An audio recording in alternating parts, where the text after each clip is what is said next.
મહત્વના સમાચાર મળી રહ્યા છે દાહોદ જિલ્લાના લીમખેડા તાલુકાથી। લીમખેડા તાલુકામાં દુધિયાથી પીપળી પ્રાથમિક શાળા સુધી જતો ડામર રસ્તો છેલ્લા કેટલાક સમયથી બિસ્માર હાલતમાં જોવા મળી રહ્યો છે। આ બિસ્માર રસ્તાથી વાહન ચાલકો પરેશાન થઈ રહ્યા છે અને તોબા પોકારી ગયા છે।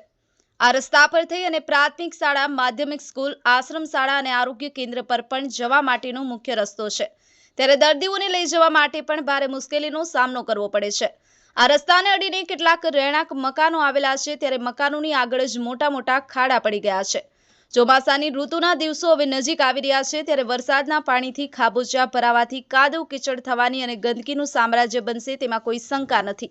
આ રસ્તાની તાત્કાલિક ધોરણે કામગીરી હાથ પર લેવામાં આવી તેવી લોકમાંગ ઉઠી છે। તંત્ર હવે શું પગલાં લેશે તે જોવું રહ્યું। ચેતનાબેન ગણાવા સાથે CJ24 ઇન્ડિયા ન્યૂઝ રમેશ સત્યની સાથે। अपनी आसपास बनती घटनाना समाचार જોવા માટે CJ24 ઇન્ડિયા ન્યૂઝને લાઇક કરો, શેર કરો, ચેનલને સબસ્ક્રાઇબ કરો અને હા, બેલ આઇકોન દબાવવાનું ભૂલશો।